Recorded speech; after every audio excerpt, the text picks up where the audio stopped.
Without going out of your door, you can know all things on earth. Without looking out of your window, you can know the ways of heaven. Welcome to the Inner Light podcast, where we hope to shed light on the lesser-known aspects of our favourite Beatle George Harrison and delve into everything from his music to his extraordinary life. Welcome back, everybody. Hello. How we been? Oh. We've been comfy cozy. We're good. How's life been treating you? Well, you know, same old. What's the saying? Underpaid, overworked, underpaid. You had any interesting experiences in the past week? Any rude customers at work? I had a guy throw a 1p at me yesterday. A 1p? Because he didn't want his change. And I gave him his change, and he didn't even speak to me. He had his headphones on. I think that's got to be the only Rude. person that's been mad at you for giving them money. No, literally. That's wild. I'm giving you money, mate. Take it. Let's not talk about work, Eric. I'm sure you could rant for days. But we have had something cool in this past week. We had a good old record store day. I was up at 4:30 in the morning. Me and my padre Doing God's work. Literally. So we got the bench from our garden and just plonked it down in front of the record store. It was only part of like our garden furniture, so it wasn't like an actual bench. But we probably look like right twats. But Oh my god! No, I love that. Other people have got fold-up chairs, and I can't be asked for that. If you're buying all the records and you've got your fold-up chairs, like that's too much to carry. So you just take a garden bench? Well, yeah, but I mean, it worked. It worked. The haul was successful. You got the bag. I got the bag. Dad came in clutch and bought another copy of All Things Must Pass, which is now your copy because you can absolute. I owe him everything. Yeah, he actually charged interest on top of that, so you know. No, I'm joking. And my girlfriend came in clutch. For my birthday, she ordered me from America the Be Here Now 12-inch, which I'm so happy about. And my boyfriend came in clutch and got that for me. He's American, so he went to the record store and got it. So everyone's just helping each other. It's just great. It's great. Yeah, and I kind of cheated on record store day because I got you to get George. No, and then I got my boyfriend to get the other George. So have you seen how much they're going for now? The George ones on like Discogs. It's crazy. Wait, how much? Like $250. Damn. Which is kind of criminal. Like if I didn't get it, I probably would have cried. But also, another major update. The official George Harrison account shouting out the Rubber Soph and the pod. The Rubber back-to-back stories. It was iconic. I was in shock. Like, what are we doing? What is going on? And we got a cheeky dab up from Dark Horse Records. Like, they're obsessed. I mean, we did try and like chase it up again, and we got left on red. But that's not the point. You were being a bit desperate. No, you can't bring me into this. This was a group effort. You were fully on board that train. Maybe we're just getting desperate. But I mean, hey, in this world, if you don't try, you know. I mean, we don't want to be doing retail our whole lives, all right? You got to respect the hustle. You got to respect it. We be hustling out here, guys. Truly. Anyway, today we are diving in to the Apple years. If you listened to part 1 last episode, we dived into the Parlophone years. So now we're going into Apple Corps and all that. And it's a mess. It is an absolute mess. It really is. So much to get into. We could have a whole episode on Apple itself. It was created after Brian Epstein's death in 1967, which is obviously a really sad and turbulent time for the lads. it's just a bunch of businesses under the Apple umbrella. So artists like James Taylor, Badfinger, Mary Hopkins, they all kind of got their origins and push and promotion from Apple. In the early days, it was seen as like a really prestigious thing. Since then, promotion kind of tailed off a bit. But I mean, they've got things like films, a boutique, records, everything in between. Like, It's all happening. During this time, George, he wasn't as active with his songwriting. I mean, there was only 5 songs, with only 3 being released during this period that he'd written. But he was completely enamored with India at this point. His life had changed, his perspective on the world, his fame, everything was changing. I think that's a good way to describe Apple. It was a period of immense change in all of them. It was a lot of change. I mean, if you look at photos from 63 and then 68, it's a different That's band. not the same band. Man. It's a different band. It's crazy. Yeah, so Apple started, it was towards the end of 67, right? Yeah. And so start of 68, the band went to India, started taking up TM or transcend. I can't say it. Transcend. I just call it TM because I can't say transcendental meditation. You did it. You literally just did it. Oh, it's fine. Popping off. Right, carry on. Oh my god. Yeah, whatever. John and George were more serious about it than Paul and Ringo. The famous Ringo leaving like after a week because he ran out of beans. But George was fully into Indian culture. He'd been studying alongside Ravi Shankar, like we mentioned in the last episode. He was all over it. And his love for Indian music only grew.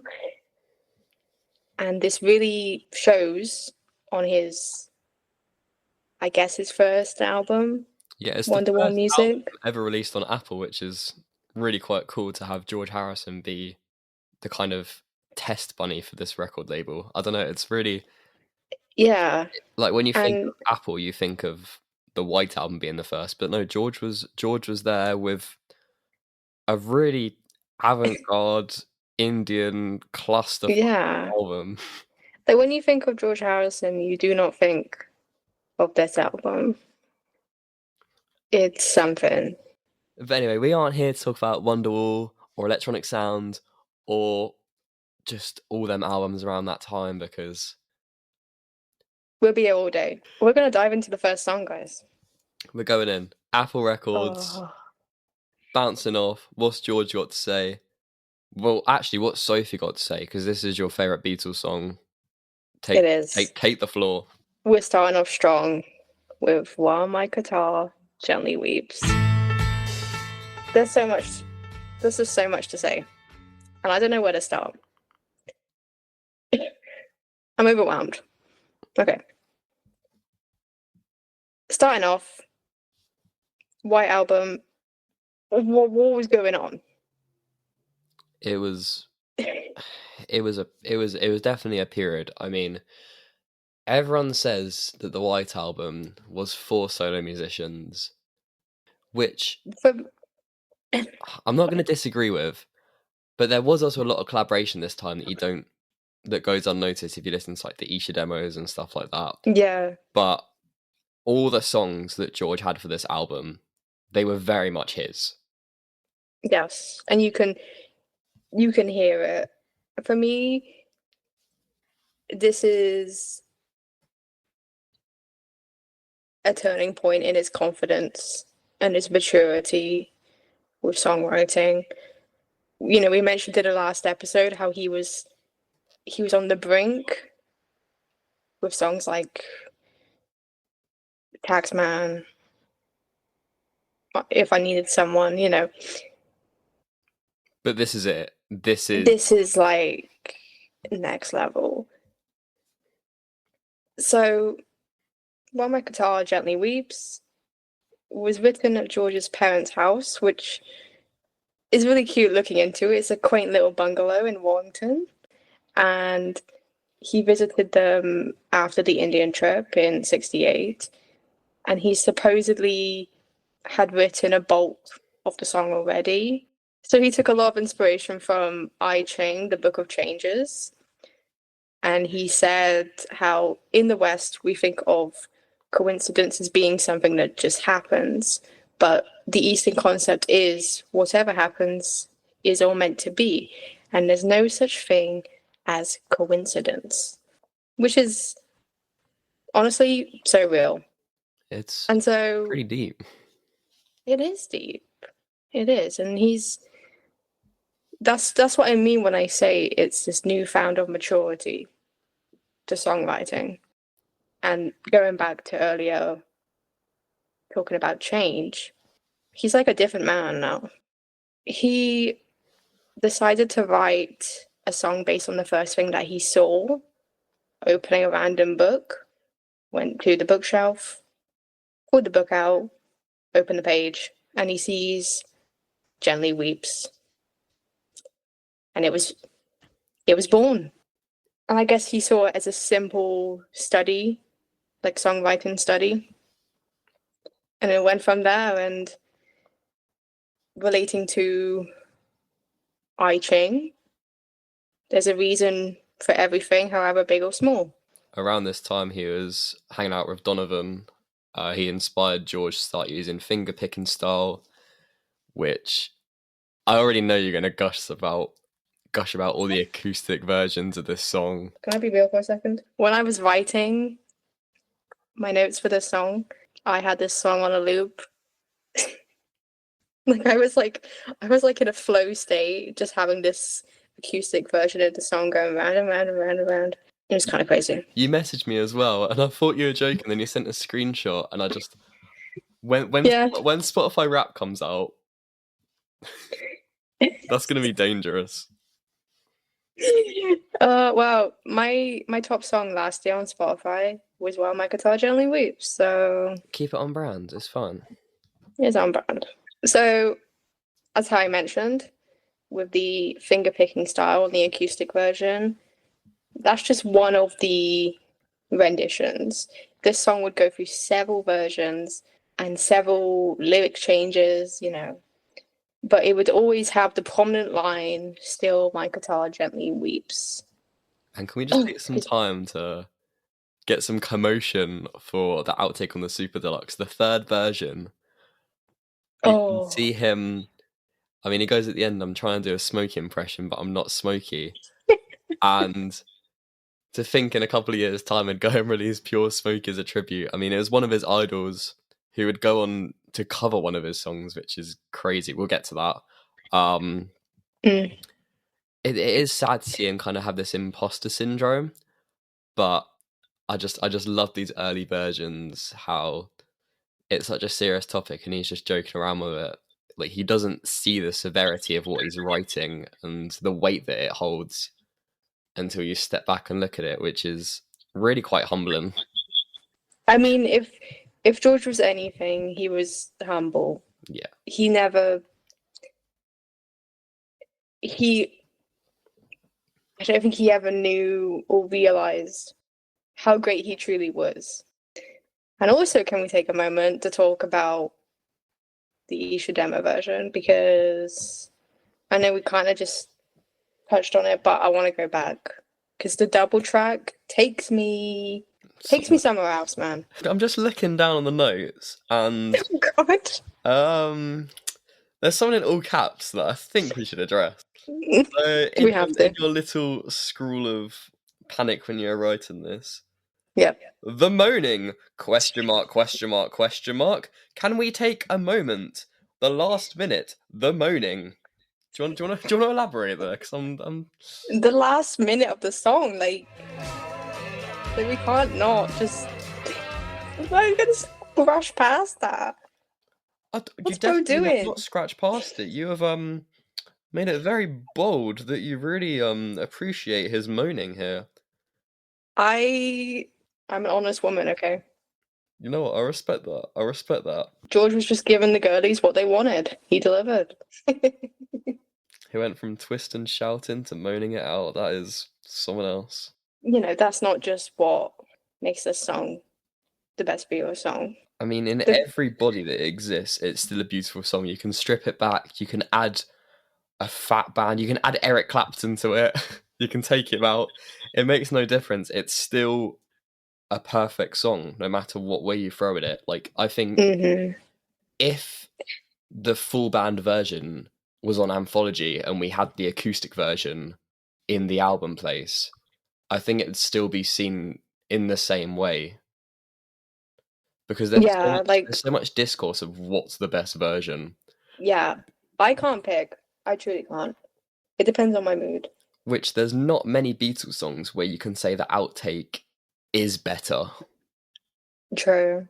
There really isn't. With an artist like Bob Dylan, so many outtakes are seen as like the superlative version. But with the Mm, Beatles, there's not many times that happens. That, like, I love all the outtakes, but you obviously go back to the original song, don't you? yeah. This song in particular, no matter what form it's got, incomplete, them twatting around, it's still beautiful, and that's just crazy to me. It's a testament of the power that song holds, I think. Like I can joke and say, "Oh my God, the moaning," but You're not joking when you say that, though, are you? but we can say all that and have a little Yeah. laugh. But at the end of the day, it's a stunning piece of music. And just a quick note, the collaboration on this song as well. You got Paul just going ham on the piano. Love that. What do you think about Eric on this track? I think it's a really sick inclusion. I mean, it doesn't really have the tonality that you'd get from like a Derek and the Domino song. It's not like, oh, that's an Eric Clapton feature. It just blends so seamlessly. It doesn't feel Mm, out of place. The fact that there wasn't any, I know it was due to like labeling, that he couldn't be credited, but the fact that it kind of goes unnoticed, like it was for so long, that it was Eric on that song is just, yeah, I mean, when I first found out, I was surprised. And then, like I remember telling my stepdad about it, who's a big, music fan, yeah. and even he didn't know. So, I mean, I do love the inclusion. It does make it a bit tongue in cheek when George leaves the band and John wants to get Eric in. That's a bit like, what the fuck. yeah. But they all had a complicated relationship, so what do we know? Hey, that's one for the bingo card, eh? Eric Clapton mentioned. Oh, we're ticking them off. We are. Already mentioned Bob Dylan. We got him Oh further gosh, down as we well. Oh have. my days. We hope you're playing along. Um, Anyway, would you like to introduce the next track? I had in my notes. I didn't know how to segue it, so I put enough weeping. It's oinking time.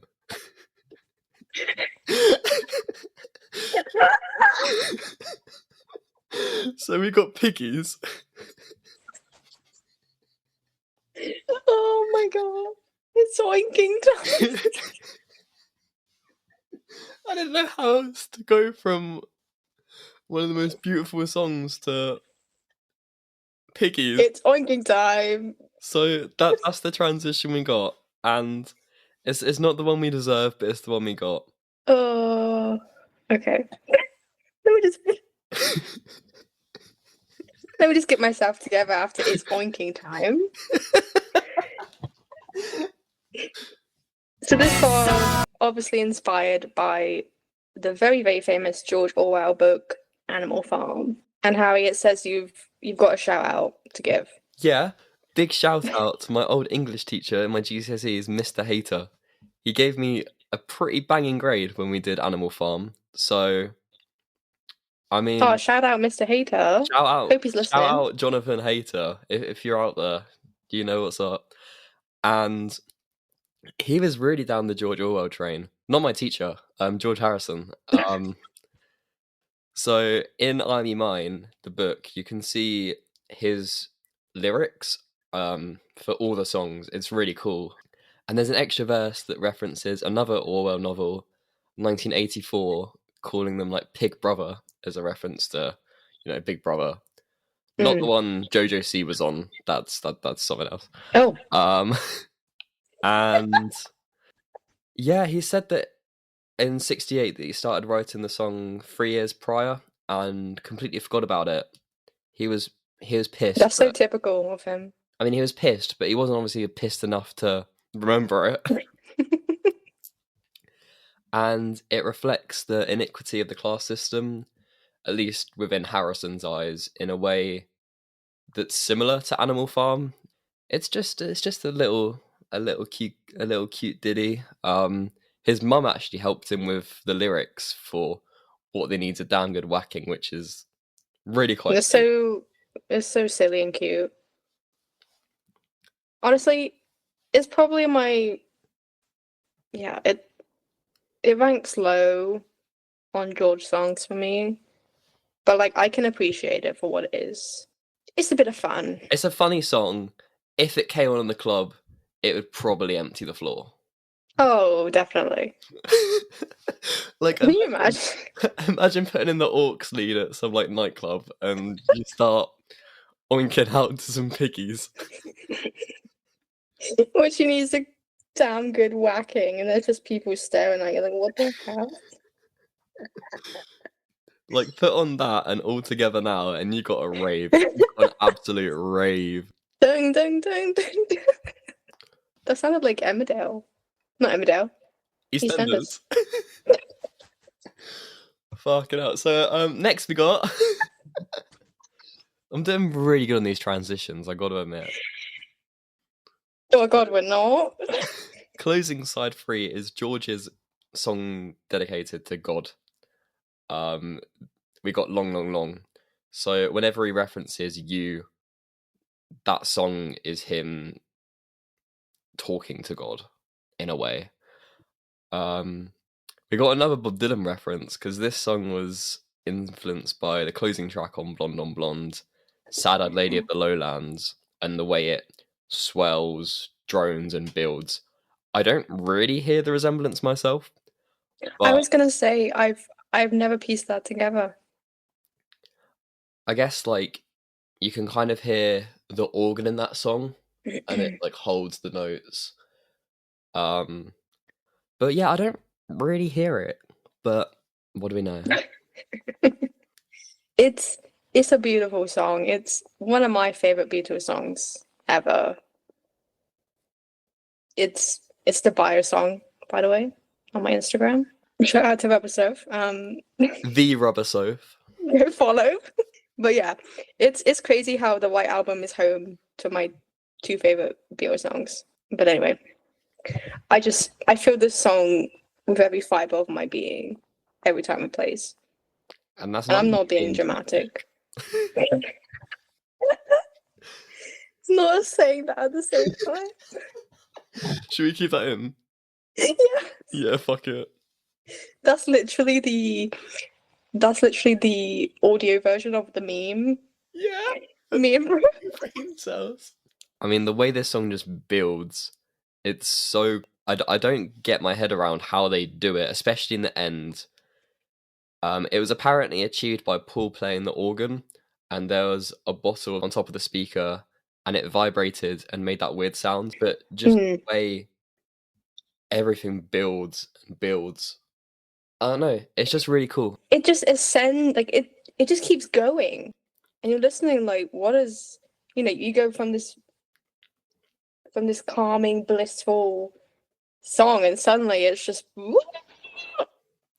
This is like taking the moaning from the end of While My Guitar Gently Weeps, and making it a painful, like SpongeBob scream. Like, in that Pink Floyd song on Dark Side of the Moon, where it's got SpongeBob screaming. It's the same. It's the same thing. Pretty much. Are you saying Long, Long, Long is the Beatles' version of Speak to Me from Dark Side. Pretty much, yeah. I mean, Hmm. listen to the transition from that to Breathe in the Air.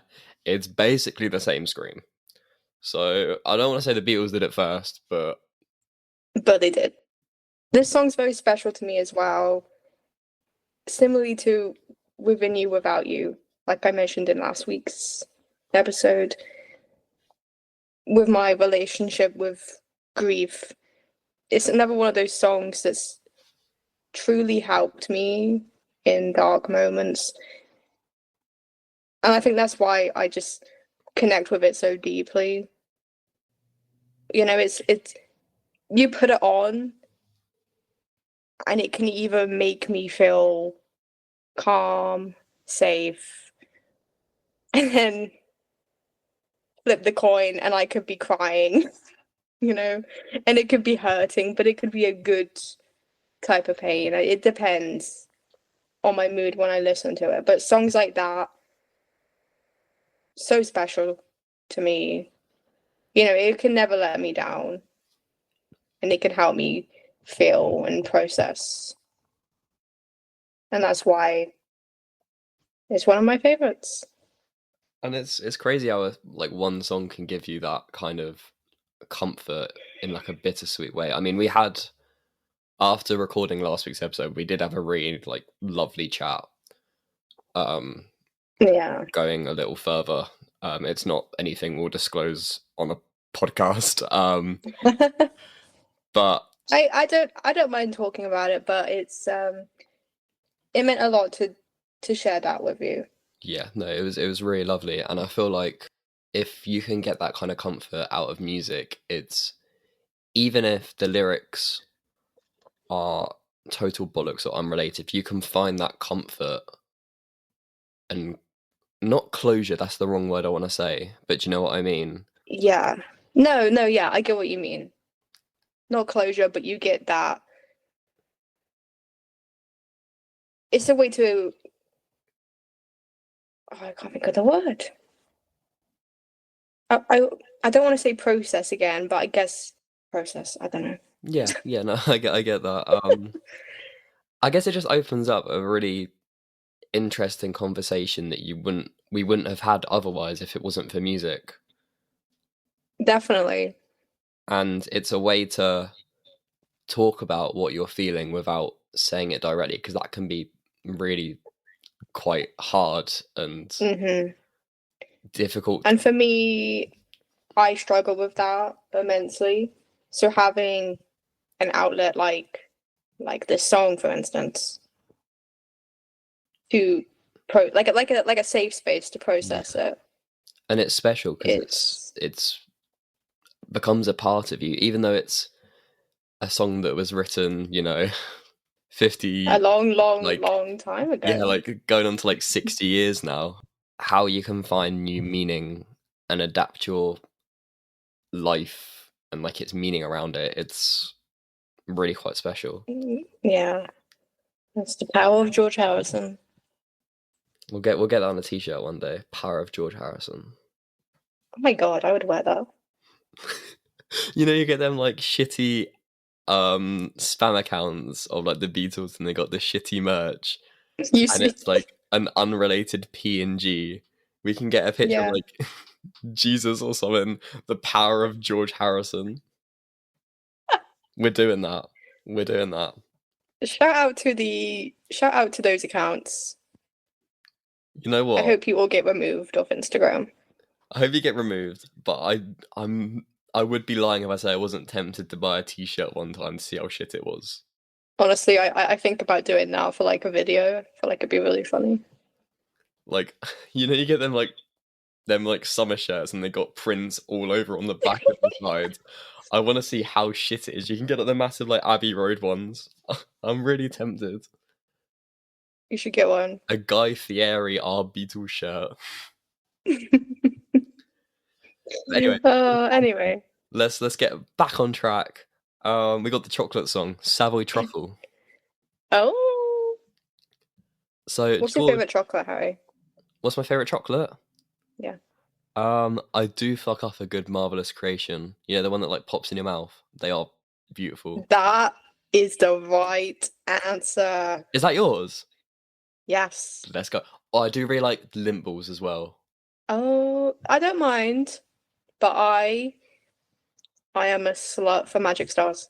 That is an original sentence. That might just be an original sentence. Like, come on. Me and a bag of Magic Stars. Who's That's coming all out I need. alive? Magic Stars at the back, George Harrison at the front. What way are you moving? So Savoy truffle. Can you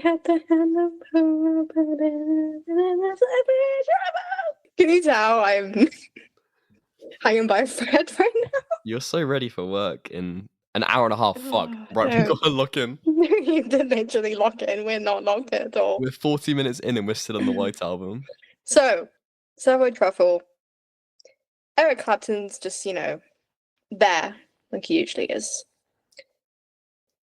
Him and George hanging out. And Eric's complaining he's got a toothache. But he always had a blooming toothache because he ate a lot of junk food, which honestly, real. That's probably like the most real moment of Eric Clapton, which there isn't many, but if you can relate to Eric Clapton, it's because the man liked to eat a little chocolate. George said if there was a box, he had to eat them all. So George had a little box on the table of chocolates called Good News. I didn't know about these before the Beatles. I can't lie. I've never heard of a bloody Good News. Yeah, they don't make them anymore. But like he wrote the song around all the names of the chocolate that are inside the lid. He wanted to make a song without a meaning, and I mean, he did that. He definitely did that. Derek Taylor helped him out with a bridge, and there's a cheeky reference back to Obla Di Obla Da. It's just like a tongue-in-cheek whatever song. And I guess it's like referential. Like, you know how we got Glass Onion on the White Album, how it goes almost like taking the piss out of people that dig deep into the songs. So, I mean, maybe George was... I mean, I wonder what he thinks of us making a podcast where we're literally doing the exact same thing. We're literally digging into his song. So he probably thinks we're a right knobhead, but I think he'd either really he'd find us funny, then he'd also think what are these kids doing? They should be out doing literally anything else. It's a bright sunny day, and they're indoors talking about these fucking songs. Honestly, everything about this song though, everyone's on top of their game. Like the opening line when he just comes in and singing, damn. The guitar on top of his vocals is actually clean as fuck. It really is. And I love Paul's harmonies. Look at me. Look at me complimenting Paul. Like he actually really helped George on this track. Everyone that's involved is just in it. There's a tight groove. It just rocks. And that falsetto on the last line takes me out. I bummed that shit in my car, and it's just it's one of few songs that driving's fun to. So shout out Savoy Truffle. Also shout out to Danny, who played this song during George Fest.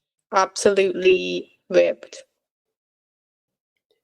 He delivered on every front. And honestly, every time he covers one of his dad's songs, I'm like, yes, king. It does piss me off when everyone's like, he sounds just like his dad. No shit, they're related. Really? But no, he did a really good job at George Fest, putting that all together. It's got to be hard for him to do that in the first place. But I mean, he already proved that he could, he has the strength to do things like that. When you think of how, not even a year after George passed, and he was there with helping, finishing Brainwash, what an amazing man, honestly. The world needs more Danny Harrison. We love you, Danny. Let us into Friar Park now. No, I'm joking. Ding dong! Ring out the old ring in the Harry and Soph. Anyway, we're really bad at these segues today. But it doesn't really matter what words we say because it's Oh? only a Northern song. That was fucking Oh clean. my god! That was fucking clean. Nah, I'm speechless. That was really good. that was actually peak. He's really good. So in a magazine in 1977, Crawdaddy, which Poor daddy. makes sense that Georgia being a daddy magazine. It makes sense. He said there were albums that weren't any good, and as far as I'm concerned, Yellow Submarine was one of them. Oh. Which is kind of mad when you think that George took up 50% of the new material on this album, if you don't count the George Martin score. George carries Yellow Submarine. He really does. I mean, you've got all aside from Hey Bulldog. Yeah. I mean, you got All Together Now. You can take or leave that one. Hey Bulldog is peak. George makes up the rest.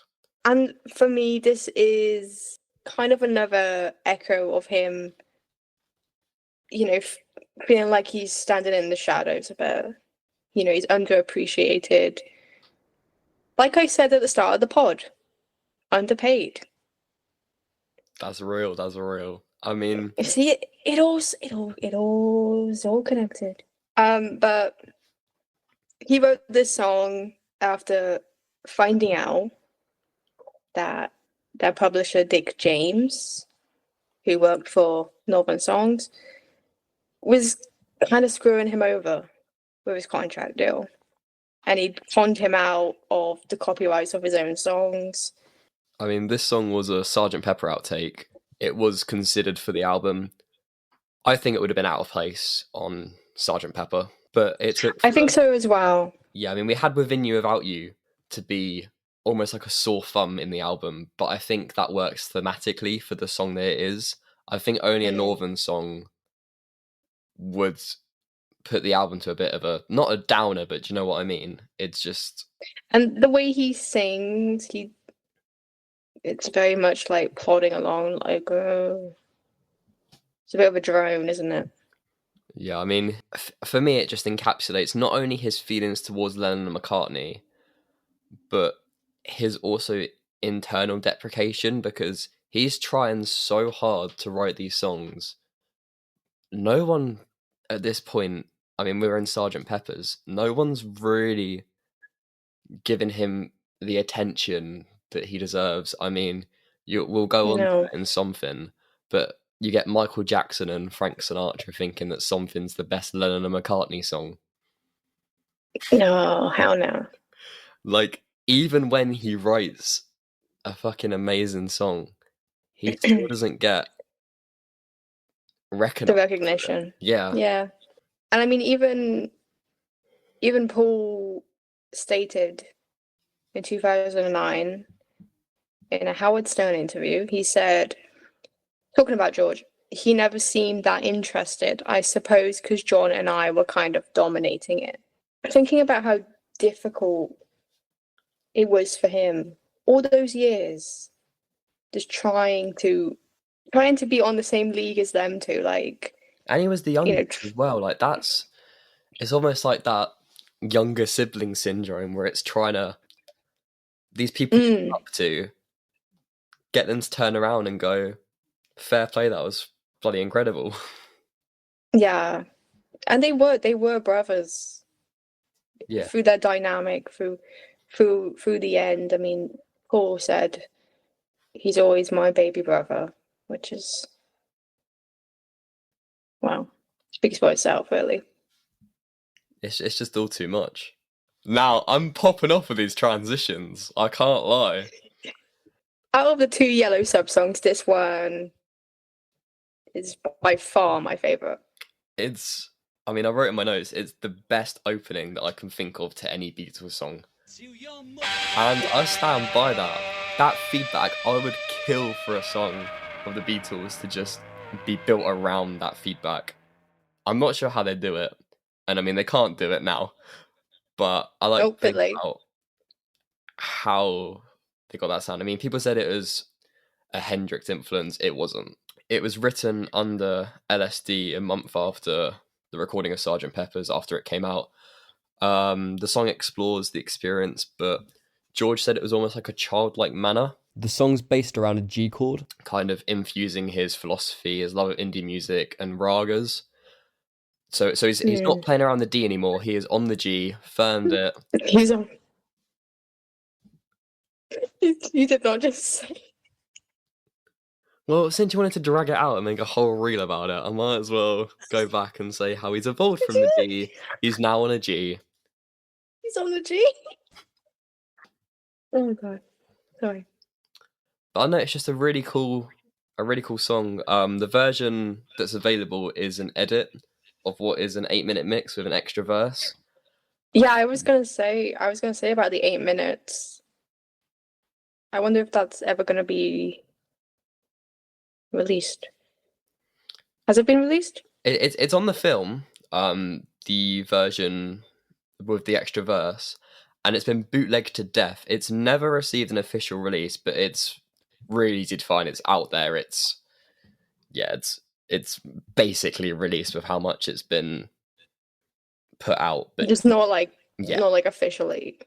I mean, Billboard magazine went to say that, as far as they were concerned, George redeemed the first side, as both songs inputted are superb pieces, and considerably more enthralling than Altogether Now, calling it a wet track.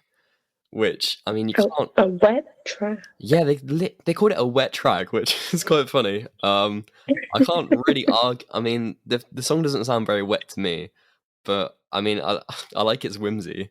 Yeah, I mean, the birthday cake line is so cute. We love George and whimsy. And I think it added both songs added some much needed relief. There's a bit of self-deprecation there, but it's adding some realness to the Yellow Sub soundtrack without it feeling too cobbled together, because at the end of the day it was a contract album. Yeah, and I mean, at this time George's head was not in the studio. He was probably still thinking about India at this point. And he even said, I was losing interest in being a fab at this point. And his perspective had completely changed. So I kind of get the whole hodgepodge of what this album was and why he probably wasn't as happy with the songs. I mean, George Martin said that it was the bottom of the barrel of songs. He wasn't really a fan of Only a Northern Song.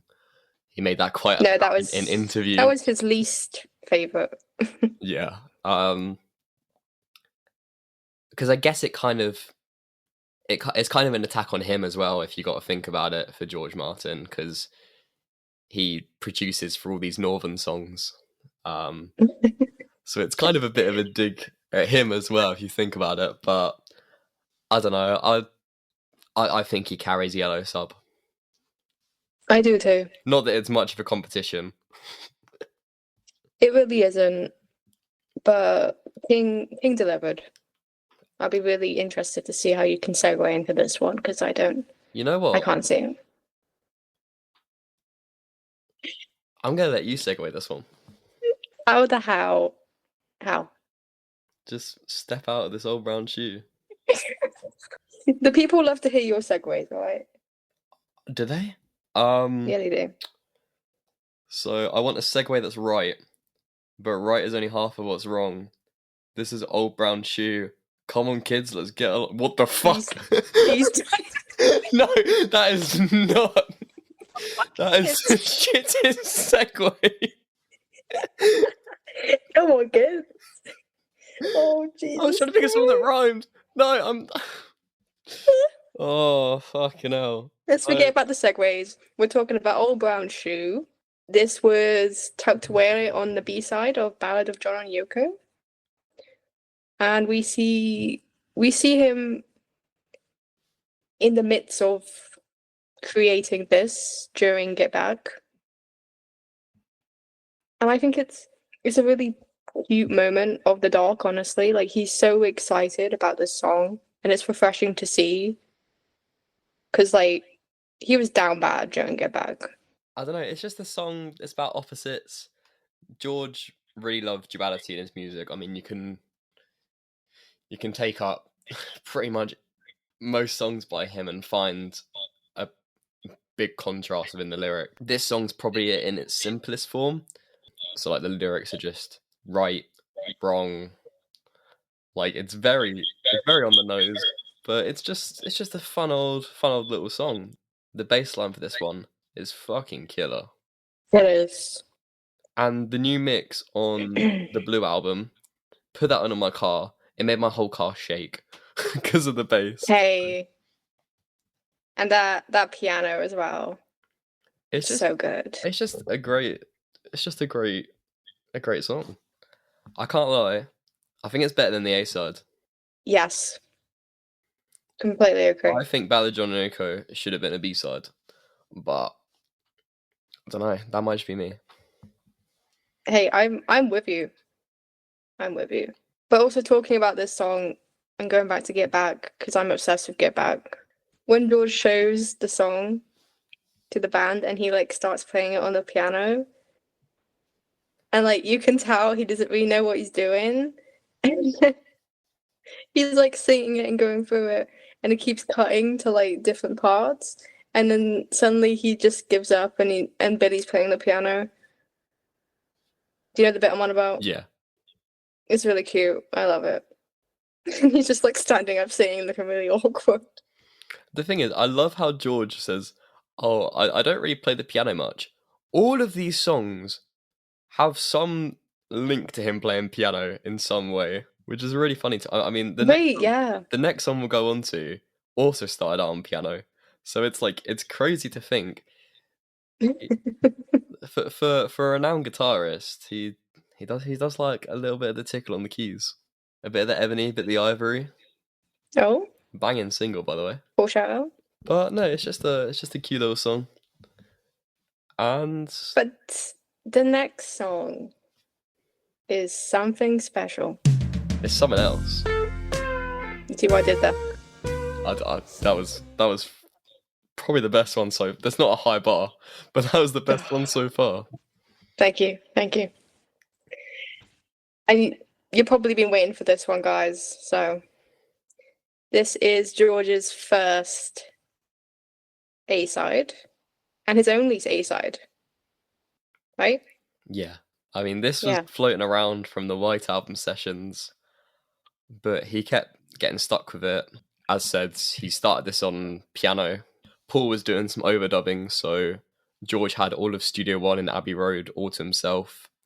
The White Album was already completed at the time of this song, so he carried it over to the Let It Be sessions, and he was hung up on the lyrics, and this song would end up being something.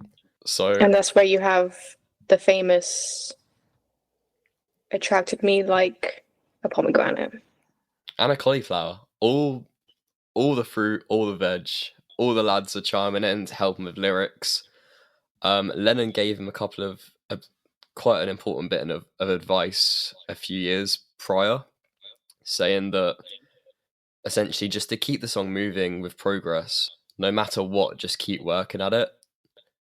And that kept him going and turned it into the song that it was now. And can you believe that George originally gave the song away to Joe Cocker? What was he thinking? He recorded it, Joe Cocker recorded it prior to Abbey Road when it was released, but the Beatles did release it before, which is fortunate because, like, imagine if it was just shelved. He wrote probably the most beautiful love song. It's been said by critics and many people that listen to the Beatles, this like the best love song ever written. It's like crowned as like the ultimate love song, I swear. Like, this isn't even us like glazing. Like this is like people that are casual. Like go Google it. Yeah, literally. Imagine if this just wasn't on Abbey Road, and what if we got fucking Teddy Boy or something in its place? It wouldn't quite hit the same.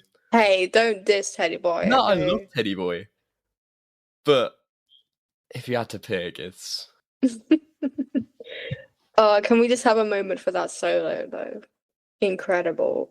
And like I mentioned, in prior songs, how he'd always felt undermined, standing to the side of John and Paul, and just thinking, it's the last Beatles album. It's all been leading up to this, and he just has this incredible solo. Like, he'd reached it with Where My Guitar. Obviously, he didn't do the solo, but with songwriting, and now with Something, and it's just he bats out the park, and I get a little bit emotional, not gonna lie. It's such a full circle moment. I mean, he would obviously go on to be a little bit bitter about this song on the Dark Horse tour, changing the lyrics about Patty. I don't really think a podcast is enough to share how much he changed the lyrics. I'll add a little clip below, a little link below, if you feel inclined to check it out. I mean, he was king for that. Even without the production, he knew. I mean, the demos that he did on the 26th birthday, he also did All Things Must Pass and Old Brown Shoe on this day. Jesus, he was on fire. He really was. The demo that he did, he knew what the song should sound like. You can hear him doing the bridge bit, and he's going da da da da da. Like, he's working out all the different parts that you can hear, as if he's like, I'd imagine he's putting these demos towards the rest of the band. He has an idea of the full scope of his song. He has these great ideas in his head. It's not a band setting. This is pretty much all George, which is incredible. Which, I mean, at this time, he was doing a lot by himself. Yeah, I mean, he was producing for other people, for Apple as well. Like, he was really doing a lot that goes. And I mean, we should probably have an episode about him being a producer, because he's done so much that kind of just goes to the wayside. I don't hear many people talking about. Yeah, it, but that's a tangent. I mean, he's done so much, and he's got such an ear for it, especially around this time. and it really shows him coming into his own as a musician, I guess. 100%. Like you said, it's a full circle moment. I mean, go back to a song like "Don't Bother Me," to Something, And how much he's matured. It's insane. It's one of the most beautiful pieces of music. Paul makes it a staple of his concert. He originally did it for the concert for George, bringing out his little ukuleles, saying his little anecdotes about how after dinner the ukuleles would always come out, and he just builds it from the simplest strumming to the full band. Seeing it live, when we saw him, I knew it was coming. Everyone knew it was coming, but seeing it was just like, holy shit, I was so unprepared for how it would actually feel and how it resonated with me.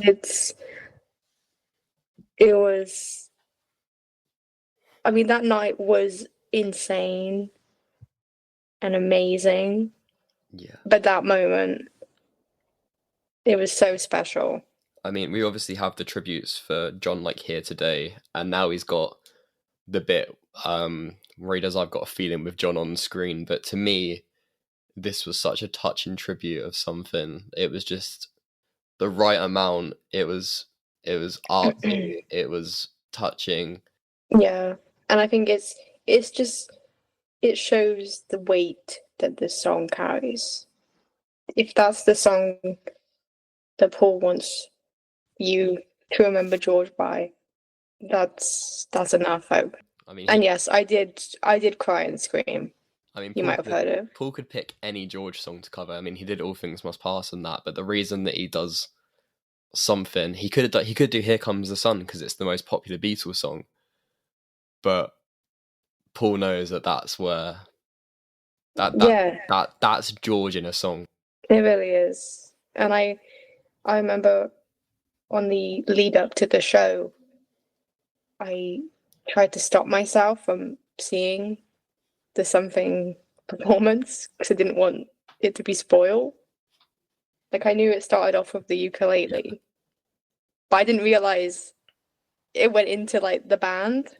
It's unreal. So like I'm standing there like, crying, and then suddenly it just breaks down and just erupts, and I'm like, this is the best thing I've ever seen. And then when the solo came in, it was so tasteful because it had like its own individual flair, but it had George Harrison's essence in it. It was just unreal. I would do anything to see Paul again. Please, please tour again. Same. We'll come back, please. I know you need a rest, but like you don't. Just play for us, please. Oh, wow. That was a lot to say about something. Imagine we thought an A side was a peak. No, leave it to George Harrison to hold the #1 most streamed Beatles song by like a wide margin, and it's not even a single. It wasn't even a King, single. king, king, king. Not gonna lie, it's really satisfying to see a George Harrison song as the most popular Beatles song. It doesn't even matter if people don't know it's George Harrison. When people think of the Beatles, this is what they think of, which is crazy. Like, Also, I had a realization, another one of my epiphanies. I think one of my first like exposures to the Beatles was the B movie. And this song, me too. Me too.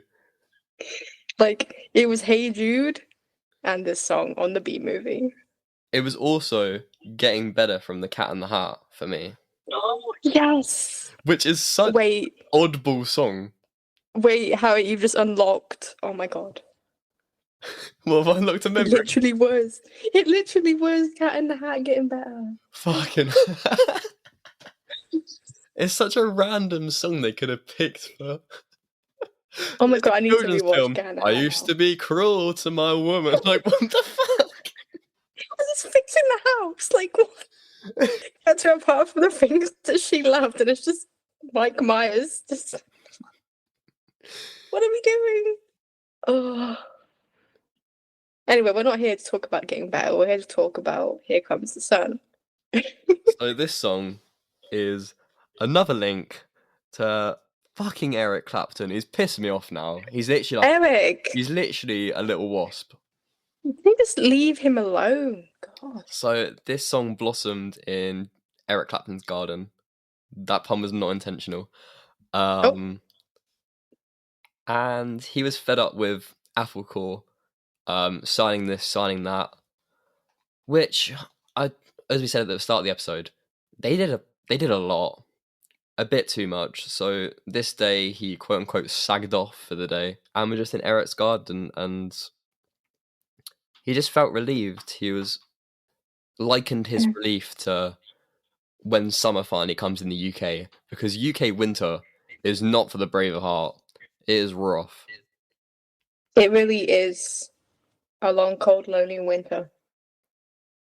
But then here comes the sun. He really does capture that feeling after like so many months. If you're a Brit, you understand. It's rough. It is rough. Like the days are getting lighter, There's it's a no bit better warmer. feeling than you have your first day in like May or April that it's like sunny and you go into a pub garden. It's Bustling. It's beautiful. The sun shining, ice cold drink. It's just bliss. And I mean, the amount of times you hear people just singing this song when the sun comes out, like It feels like summer. it's like like he this captured song. the essence. It's like this song and Mr. Blue Sky. You hear both of them, you know it's summer. Yes. You don't have to be Oh my god. and it's just like it's just a part of life, which you don't hear many George Harrison songs be referenced in passing, like to people that aren't Beatles fans. You know what I mean? That is actually insane to think about. This song is woven into almost everyone's life. Like, that's powerful. And I mean, you have songs that are massive like My Sweet Lord, but they've never reached this. Like this is up there with like Bohemian Rhapsody, like songs that everyone knows. And I mean, we've Yeah. strayed away from whatever fucking noise there was on electronic sound. We're finally using a Moog synthesizer for good. But good. You know what I mean. Think of it like thematically on the album. You have "I Want You Shoes So Heavy" that cuts off on the end of side one. You flip it over.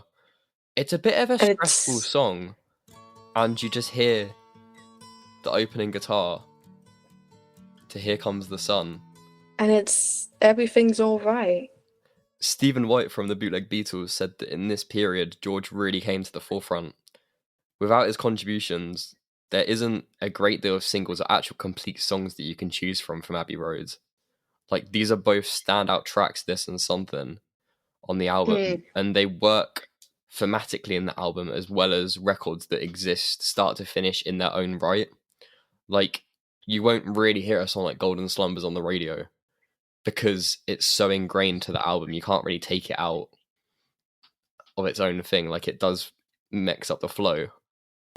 A song like this, You can put it in the B movie. you can put it in the B movie, and maybe they should have done the same for Cat in the Hat, because Getting Better, it's aged like cat milk. Also, I love how we just gave a little shout out to Bootleg Beagles again. I still need to see them. It's still not happened. It's Especially Stephen. Especially Stephen. I love you, Stephen. And he would go on to play both of these contributions to Abbey Road as well as While My Guitar Gently Weeps in the concert of Bangladesh. I mean, this is his first crowning performance as a solo musician, and he got critical acclaim for this. I mean, Concert for Bangladesh is a whole that's a whole episode. other topic, but I mean, to be the guy in the white suit at the front of the stage and making such a humanitarian cause and having these songs be his backbone, it really is quintessentially Beatles. It goes beyond George. Incredible. It's just great. And people always say it's overrated because they hear it so much. And I'm like, you need to think of it on a deeper level. If you have a song that can last over 50 years and still be played today, I think you've done pretty all right. Yeah. Like, so what if it's overrated? It's powerful stuff, man. So we are on to the last released Beatles album, Let It Be. We are on to the song I'm Me Mine. Oh boy, he was pissed off. With he was George, done. you get two versions. You either get pissed off, sad, depressing, or the happiest music you've ever heard. There's no in between. I don't even know where to start. So I Me Mine, it kind of stirred from what George put as the ego problem. Within his faith and like yoga books that he read, he'd found like flaws within them and their teaching. So there'd always be words like I, me, and mine, when in reality, there should be two I's, like as an individual and as a whole. And within a teaching, it's not really ideal to be putting like I, me, mine, and stuff like that if it's for like meditation and that. So I can't lie, when I was making notes for this episode and reading I, Me, Mine, like his book, and then what he said about the song, there was too many I's and little I's. I don't quite really know what he was on about.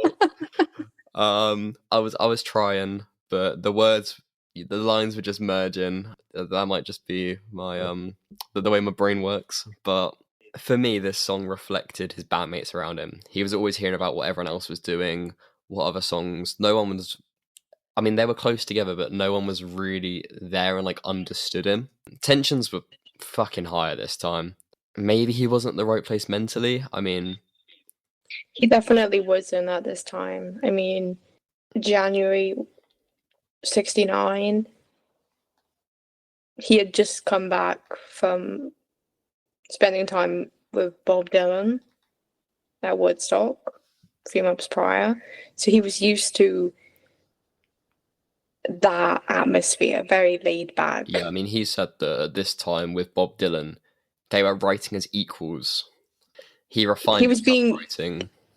he was being treated the way he'd always wanted to be treated Exactly that. He wasn't in the competing. band. They were just.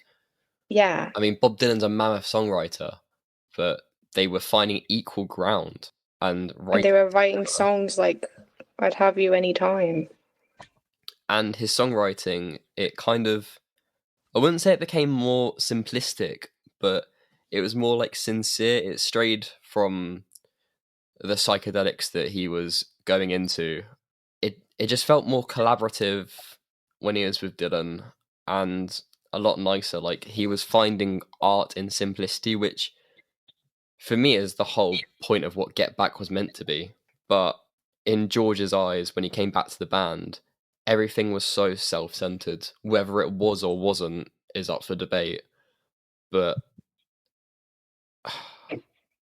I can also see that this song is also a dig into himself, because Yeah. he's aware of how many flaws he's got as a person. And this song for me is like an amalgamation of everything that's wrong internally and externally in his life.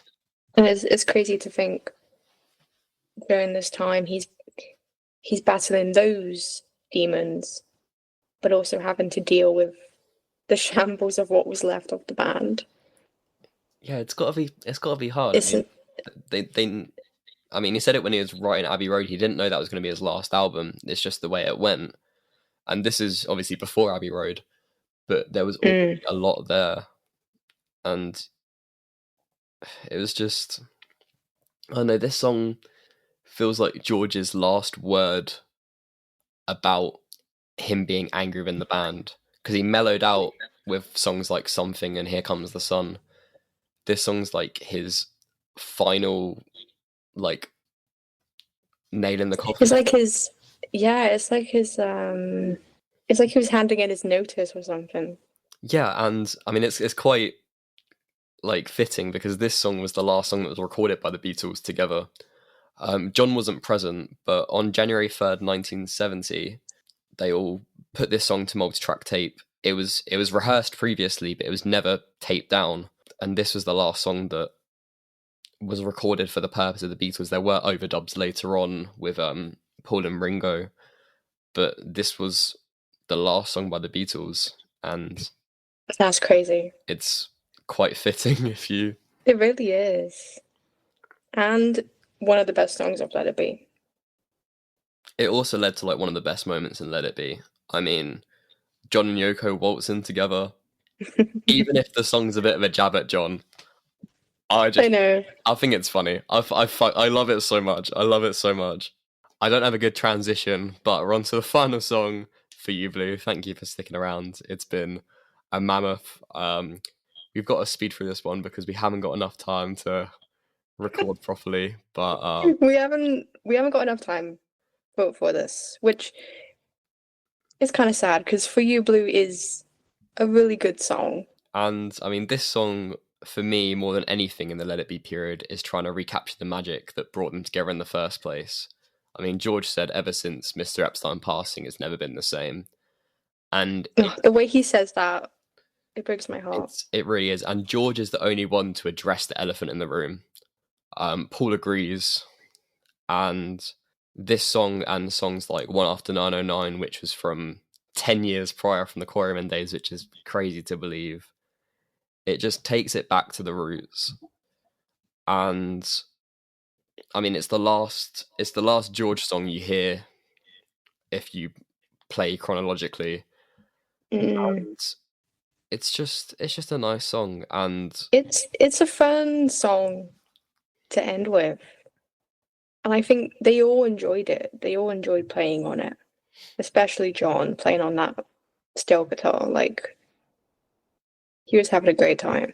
it's one that he'd have fun with live. I mean, on the 74 tour, which is known as quite a dark period for him, which I absolutely love. There's a live cut that was released officially where he's just having a blast. Shout out to Willie Weeks on bass.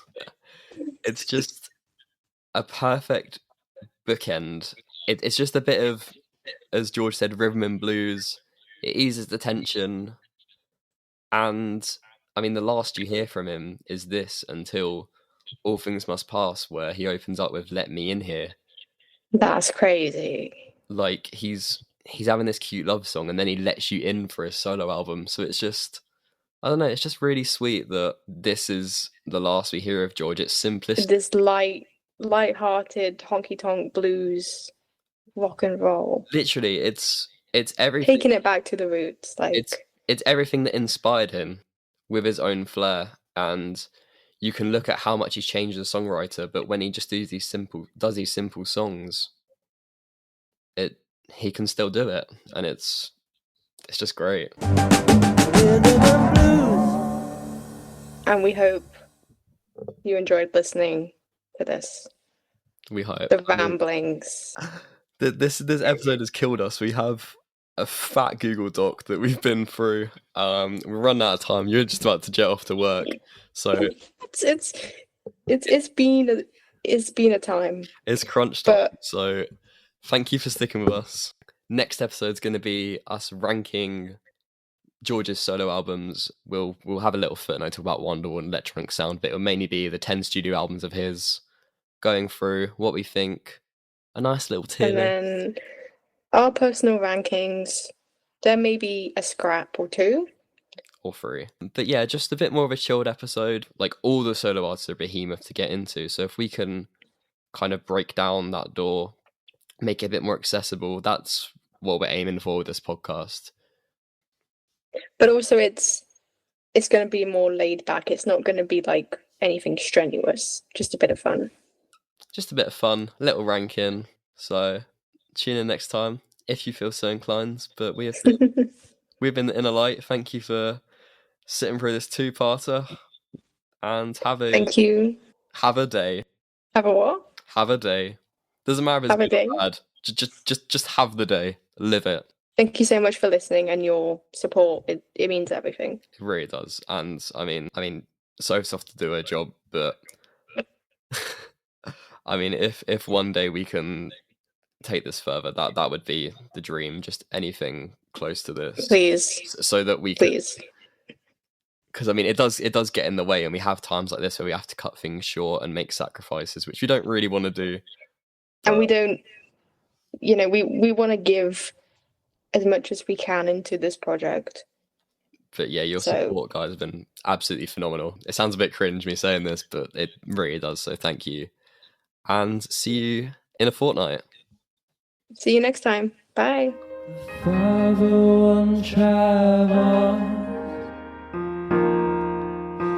This one knows.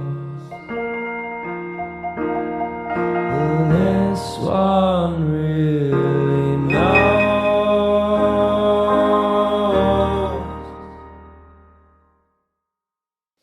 I can see your little dash on the dog. It's really funny.